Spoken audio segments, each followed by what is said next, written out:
The real reason for this immigrant situation is because Trump and his lackeys have an invested interest in the deportation of immigrants. The GEO group have an invested interest in the deportation of immigrants because they have a contract with ICE to deport as many immigrants as they can and make billions of dollars in doing so. Hey, it's Jordan with Status Coup. This is Ashley with Status Coup. On the ground. In Philadelphia. Flint, Michigan. East Palestine, Ohio. Please support the leading independent news outlet on the ground. Covering what the corporate media covers up. For too long, we have seen the United States government attack black and brown people. Mothers and fathers have been torn apart and displaced by this administration's policies. Our friends and family members are being dehumanized and treated as if they are animals. But I want to remind you, this is not about keeping our community safe. This is about a profit. The GEO group has private prisons and detention centers all over this country, and their headquarters is located right here in Florida. They are estimated to make billions of dollars off of the unjust deportation of our friends and family members. So we stand here today to expose and condemn the 287 agreement, which is a terrorizing alliance between the state and the police force that turns our local police departments into ICE agents and act as an extension of an inhumane immigration system. This agreement is not about public safety. It's about colonial control and domination. It's about terrorizing African, indigenous, and Latino people here in Florida and across the nation. We demand an end to all 287 ICE agreements. We demand community control of the police. We also demand the immediate release of all immigrants who have been detained. And we also demand reparations from the United States government to Haiti for stealing $500,000 of gold in 1913. So I'm calling for all Africans and all indigenous people and all white and solidarity forces to stand in unison with our Haitian brothers and sisters, with our Latino brothers and sisters, and with our indigenous brothers and sisters. And let's be clear, the first so-called immigrants arrived here on the boat centuries ago. And they were not coming here for better opportunity. They were coming here to terrorize and uproot an indigenous population in which this country belongs to. So with that, family, I want to say, Uhuru, freedom to all. Yes, my name is Siaka Toure. I'm from the African People's Socialist Party.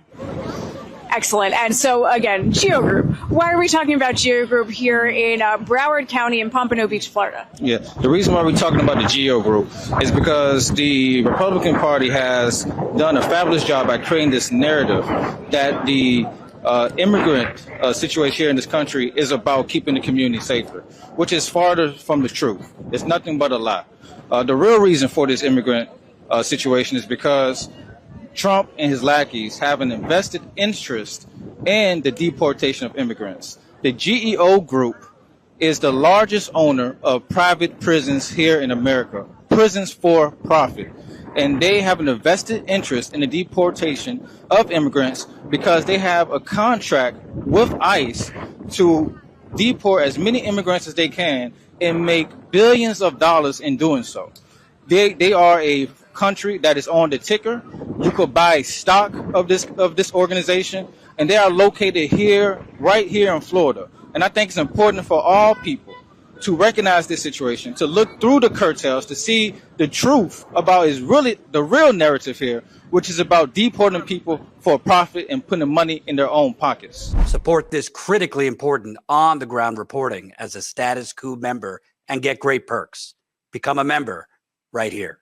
All of this is for people to profit off of people's abject misery. People are being detained in these facilities across the country, all of these immigration detention centers, like the one that we are standing in front of, like Alligator Alcatraz, like Delaney Hall, in Newark, which is owned by GEO Group, to make a profit. And I think that that's extremely important. It's, obviously, the, manufactured immigration emergency that is in Florida.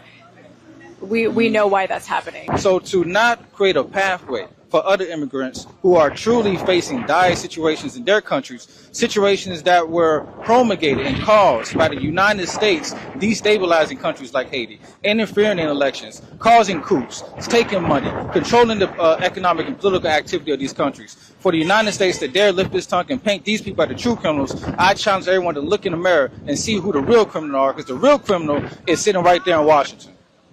Thank you so much. Is there anything else that you want to add for viewers of Status Coup before I let you go, because we are getting poured on? Yes. It is time for us to do away with capitalism. It is time for us as a people to truly fight for an economic system in which there is a borderless country, because this world does not belong to any person or any individuals. It is time for a place and a space in which people could immigrate freely when they are not criminalized for being destabilized by the hands of white supremacists, by the United States military, by colonialism and imperialism. It is time for a socialist government to enter into this United States so that people can truly thrive, can truly live, and can truly be free.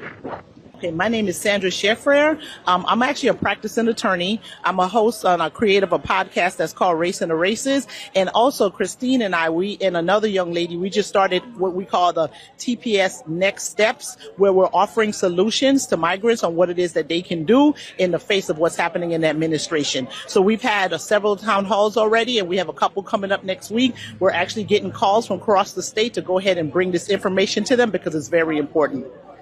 Yeah, and so when we were speaking previously, you have been in this facility. So again, like for people who are not from Florida who are watching this, this is the Broward Transitional Center, where a Haitian woman, a 44-year-old Haitian woman, died at the end of April, which was reported in May. So can you give viewers an idea about what that facility looks like on the inside, what people who are in there are subject to?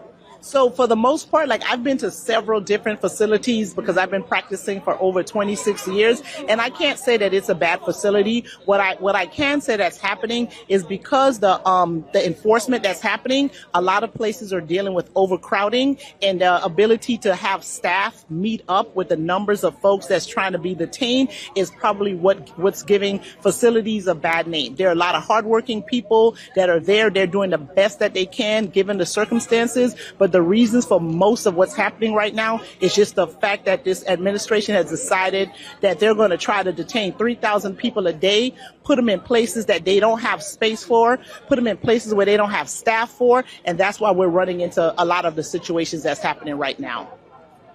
Okay. I mean, that's a very interesting kind of perspective. Is there anything else that you can tell us about being in there, for the people who are being detained? So one of the things I do want to say about the people that are being detained, so when the current administration was running, they said, and I think this is what the American people believed, is that they were going to go pick up all the bad hombres, right? They're like, no, we're going to pick up the criminals, and that's what we're going to do.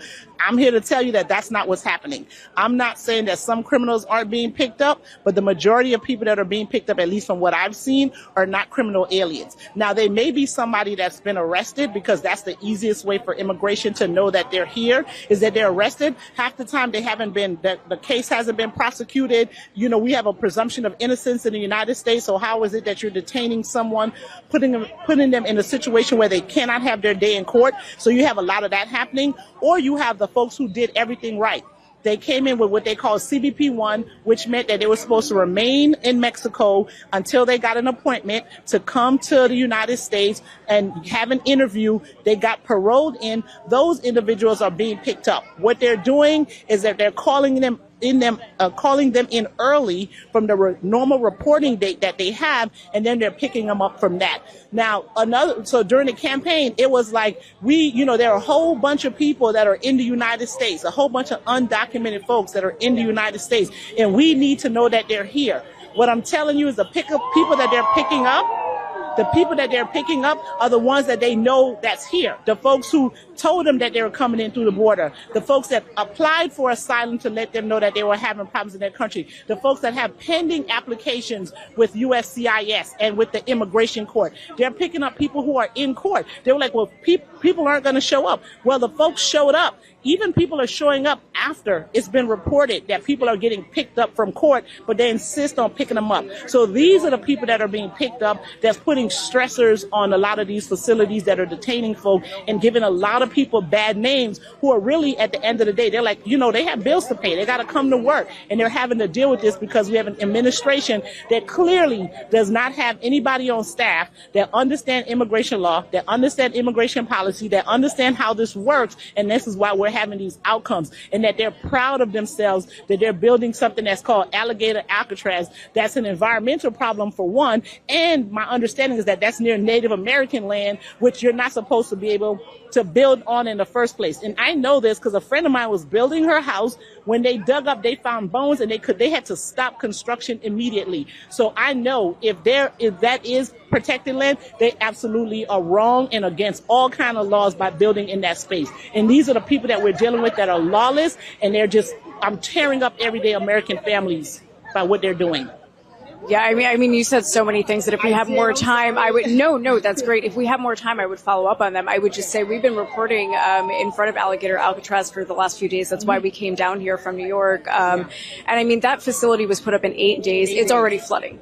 It's already, listen, before they did that, right? So there's another immigration facility that's in South Dade, called the Chrome Center, which is on 177th Avenue and Chrome Avenue. They were putting tents out there. Anyone from South Florida is like, y'all crazy. What do you mean you're putting tents out? This is hurricane season. It rains here from June to the end of November. That makes absolutely no sense. And when we're saying it makes no sense, because typically when a storm is coming to South Florida, they transport detainees out of the state in a building. So you're going to put tents outside? Like, I just can't. Like, clearly they're not thinking. It's just to be mean and mean-spirited, and we need to figure out who hurt them so they can, do better, because it just absolutely makes no sense. So I know that you have to go. We still have speakers going, and I don't want to miss all of them. But you said so much good stuff. I'll just wrap it up really quickly.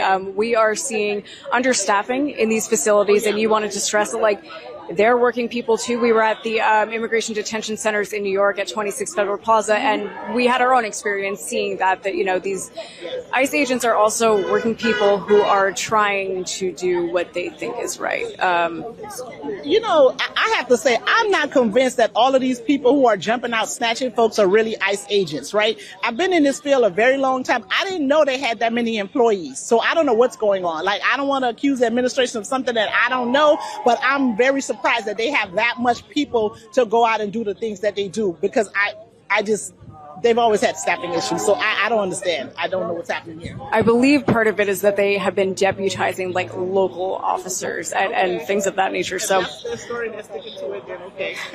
So we have that. We have understaffing at these facilities, which you say is leading to, extraordinarily poor outcomes, like people dying. And also the people who are being detained are, again, not the people that they said they were going to detain. We were in Inhumane a couple of days ago speaking with some immigrants and migrant workers, and they had said, we are not criminals. That was the one thing that they wanted to get across to people. We are not criminals, and they felt like the immigration system was treating them like animals, essentially. So, just to echo what you said, and to kind of wrap it up like that, thank you so much, Sandra. Do you have a final thought that you want to wrap up with? Anything you want to leave viewers of Status Coup with, given your, intimate experience with this facility and other facilities? America and Americans are better than this. The Americans are better than this, and we can do better. And folks who don't think that this is going to come to their doorstep at some point, they're absolutely wrong. You have to be against the process that they're using,